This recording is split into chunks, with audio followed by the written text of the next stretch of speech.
Assalamualaikum warahmatullahi wabarakatuh. Kembali lagi di podcast episode 5. Podcast kali ini ditemani dengan saya, Dia Maliana Dayani, selaku anggota Divisi Akademik 2021, dan teman saya, Mbak Adela Puspa, selaku koordinator keagamaan. Bagaimana Mbak Adel? Selamat malam. Malam, bagaimana kabarnya? Alhamdulillah, sehat. Alhamdulillah sehat. Nah, untuk pada episode kelima ini, kita mengambil tema mengenai menguatkan keluarga negaraan dengan menjadi pendidik yang bertanggung jawab. Berbicara tentang kewarganegaraan, menurut Mbak Adel sendiri, kewarganegaraan itu seperti apa? Baik ya. Yang pertama, saya ingin memberi pengertian kepada para pendengar atau penonton YouTube ya. Di sini saya memposisikan sebagai seseorang yang awam, dalam artian bukan awam yang tidak tahu apa-apa, melainkan pengertian yang mudah dipahami saja. Yang pertama, kewarganegaraan itu secara singkat ya, secara mudahnya adalah hubungan antara warga negara yang memiliki ikatan dengan negara. Nah, kewarganegaraan ini dalam pengertiannya dibagi dua menjadi kewarganegaraan secara hukum, artinya warga negara ini terikat oleh hukum dan ikatan-ikatan ini menyebabkan hubungan kausalitas alias sebab akibat. Nah, contohnya misalnya kita memiliki KTP. Nah, otomatis kita memiliki sebuah kewajiban kepada negara. Seperti pemilihan umum lah, kita mudahnya seperti itu. Nah, nanti negara juga memiliki kewajiban kepada kita. Nah, kewajiban negara itu bisa disebut dengan haknya kita, seperti memperoleh perlindungan, hak kebebasan atau berjurdil ya dalam pemilihan umum tanpa adanya sebuah tekanan. Kemudian yang kedua adalah pengertian secara sosiologis, artinya warga negara ini bersatu itu memiliki ikatan tapi berdasarkan emosional. Seperti apa? Contohnya memiliki rasa nasib seperjuangan itu bisa. Terus memiliki rasa cinta tanah air itu juga termasuk dalam kewarganegaraan sosiologis. Itu yang saya ketahui tentang kewarganegaraan. Baik, terima kasih. Untuk pertanyaan kedua, kita sebagai mahasiswa PPKN tentunya akan menjadi pendidik tahun di PPKN. Menurut Mbak Adel, cara yang kita tempuh agar bisa menjadi seorang pendidik yang dapat bertanggung jawab itu seperti apa? Baik, kalau kita bertanya tentang bertanggung jawab, itu kan berarti kan kita memiliki sebuah konsekuensi ya. Konsekuensi yang harus dihadapi dan harus kita lakukan. Yang pertama adalah kesadaran diri. Itu jelas. Nah, namun pertanyaan adalah begini, bagaimana sih cara kita menyadarkan diri kita sendiri? Begitu yang sering kita jadi persoalkan. Kadang-kadang kita sering jadi lupa dengan hal ini. Nah, yang pertama adalah tujuan hidup. Kita pasti ada yang namanya sebuah tujuan.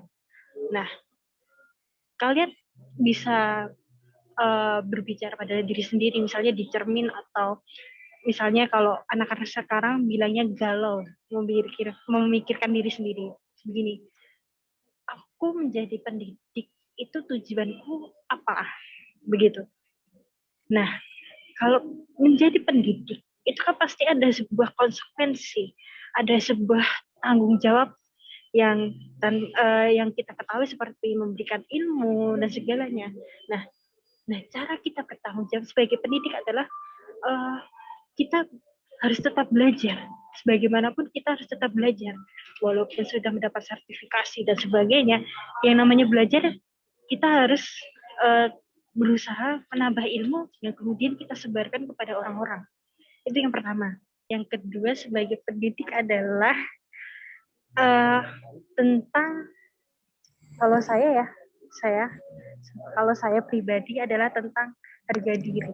Kenapa seperti itu? Karena saya memiliki tekad menjadi pendidik yang profesional. Dalam artian bukan hanya sekedar pendidik, mengerti? Jadi bukan hanya sekedar pendidik saja atau dalam artian status gitu. Tapi saya memiliki tekad. Saya ingin jadi seorang pendidik yang profesional. Caranya bagaimana?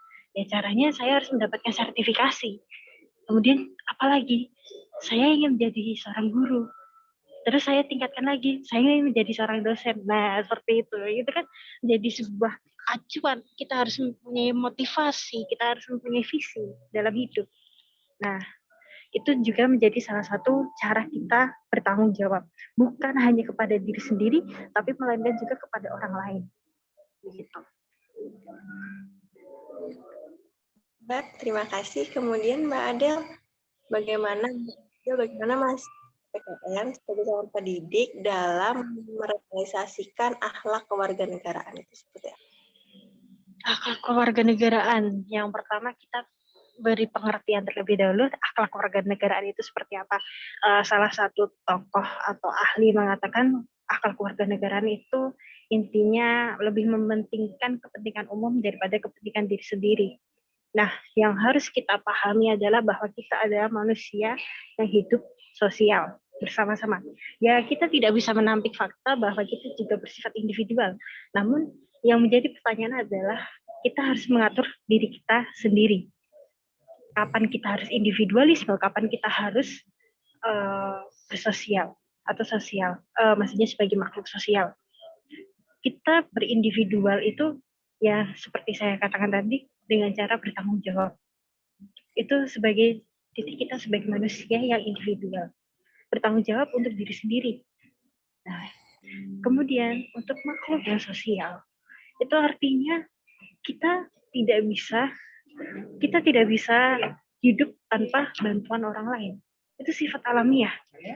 Pasti kebutuhan kita ada, misalnya pasti kebutuhan kita tuh akan terpenuhi apabila kita melakukan hubungan sosial. Contohnya kita jual beli, ya kan nggak mungkin saya tiba-tiba mempunyai buku. Pasti saya membutuhkan toko buku, kan seperti itu. Nah, itulah cara kita menyadari diri sebagai makhluk sosial. Nah, seperti itu, Mbak.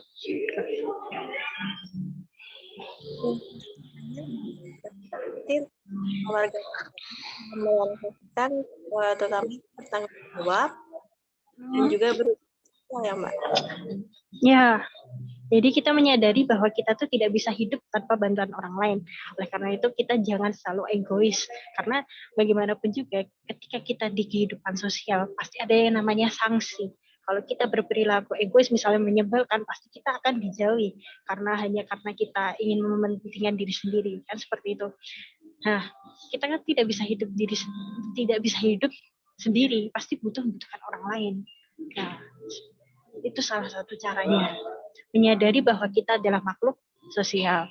Nah, akhlak kewarganegaraan kan tadi seperti yang saya katakan bahwa mementingkan kepentingan umum dibandingkan kepentingan diri sendiri. Misalnya kita bisa melakukan gotong royong, kerjasama, ya rukun tetangga lah hal yang paling mudah dulu di kanan kiri. Rukun tetangga kita ke tempat tetangga kita mendoakan dia yang sedang sakit, kemudian kita melakukan gotong royong seperti bersedekah dan sebagainya, seperti itu. Kita yang lihat dari mengikuti salah satu program MBKM yaitu Kampus Mengajar angkatan dan mengabdi. Alasan atau motivasi Mbak Adel untuk mengikuti program?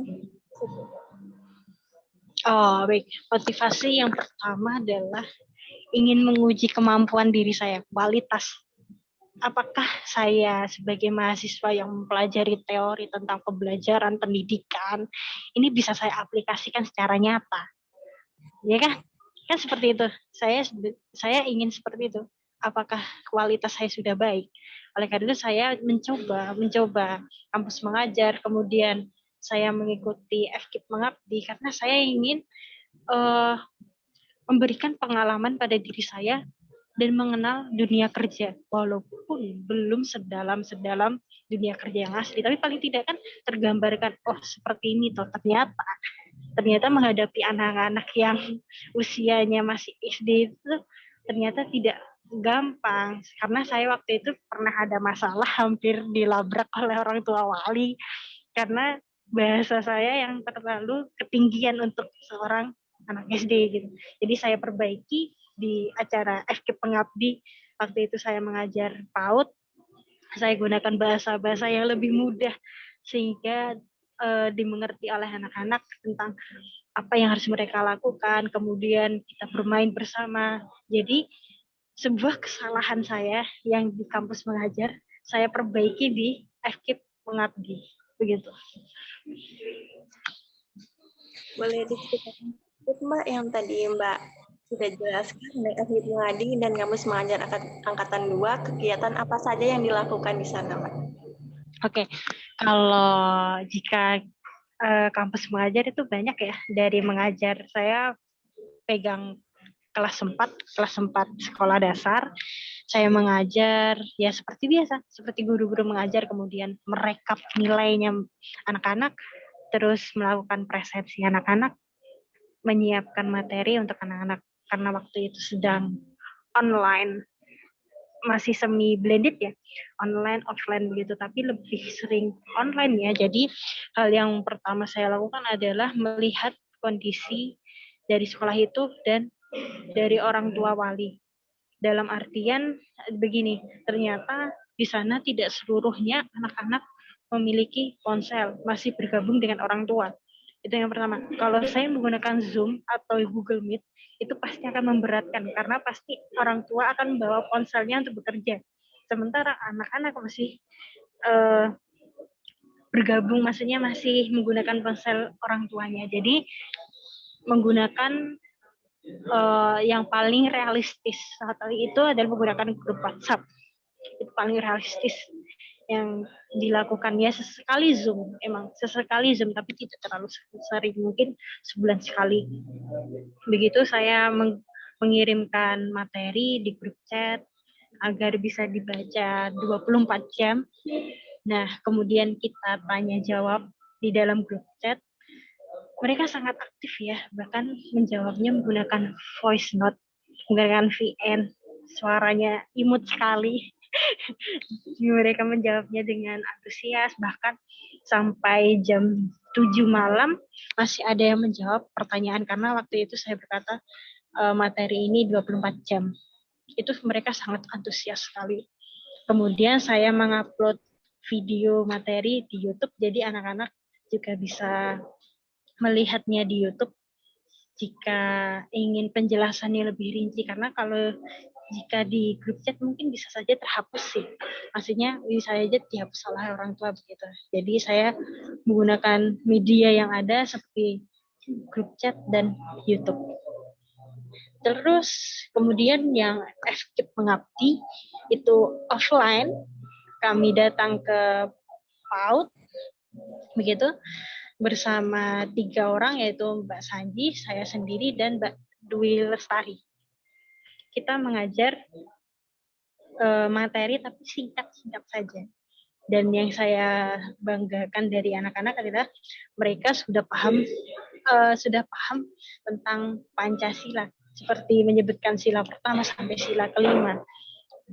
Tapi saya juga memberikan pengertian tentang apa itu burung Garuda, kemudian kita bernyanyi bersama, lebih menghabiskan waktu bermain, bahkan kita menyediakan games dengan apa ya istilahnya, buka tutup botol, tapi cepat-cepatan gitu, nanti botolnya di baris-baris gitu. Seperti itu kegiatan yang kami lakukan. Menyenangkan sekali ya Mbak untuk terakhir ini. Apa kan Mbak bagi calon pendidik untuk masa yang akan datang itu seperti bagaimana? Bagaimana Mbak suaranya? Oh ya Mbak, harapan Mbak Adi tentang pendidik untuk masa pendidik di masa depan ya. Yang pertama adalah saya ingin pendidik di masa depan itu lebih humble, dalam artian lebih mudah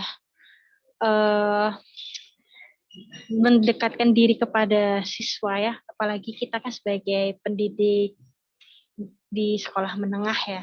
Itu kan pasti lebih mudah. Nah, kemudian yang kedua, mempelajari sesuatu yang real. Dalam artian, misalnya di kelas, misalnya nih, kita kan lagi ada konflik Rusia-Ukraina nih. Nah, kita buat anak-anak itu berpikir, ada apa dengan konflik ini? Kita bahas. Itu kan sesuatu hal yang menyenangkan. Ibaratnya kita latih mereka menjadi PBB, anggota PBB begitu. Kan anak-anak kan antusias sama hal yang seperti itu gitu. Bukan hanya sekedar materi begitu. Paling tidak kita ada forum diskusi kepada anak-anak tentang membahas apa yang terjadi dengan Indonesia. Mungkin apa yang terjadi dengan dunia. Nah, kita bisa kupas habis, apalagi kita sebagai pendidikan sudah jelas ya harus memiliki ilmu. Begitu, harus memiliki ilmu yang kita harus bagikan kepada mereka. Nah, tapi tetap kita harus sebagai sosok yang netral. Yang ketiga itu adalah kita menjadi figur. Dalam artian begini, bahkan saya pernah melihat video seorang guru, dia di depan kelas itu tuh menangis, mungkin ada masalah di rumah tangga atau bagaimana, tapi ketika di kelas ada si guru itu tersenyum, bahkan tidak seperti terjadi apa-apa, karena emosional seorang pendidik itu sangat berpengaruh kepada siswa, begitu. Jadi ketika siswa melihat pendidik itu tersenyum, bahagia, otomatis ada rasa terdorong dari siswa ini tuh sangat antusias dan bahagia juga. Tapi ketika pendidik merasa sedih dan sebagainya, pasti siswa akan fokus pada emosional si guru tersebut. Dan jadinya guru tersebut tidak fokus dalam mengajar. Sebenarnya ini sesuatu tantangan ya yang berat juga bagi seorang pendidik, apalagi kita juga adalah manusia ya. Tapi itu juga bentuk dari profesionalisme kita sebagai pendidik. Kita harus menyesuaikan dengan zaman. Sekian. Terima kasih Mbak Ade sudah meluangkan waktunya untuk mengisi di Civic Learning Podcast kali ini. Iya. Kan membantu para pendidik. Untuk Civic Learning Podcast episode 5 kali ini, wassalamualaikum warahmatullahi wabarakatuh.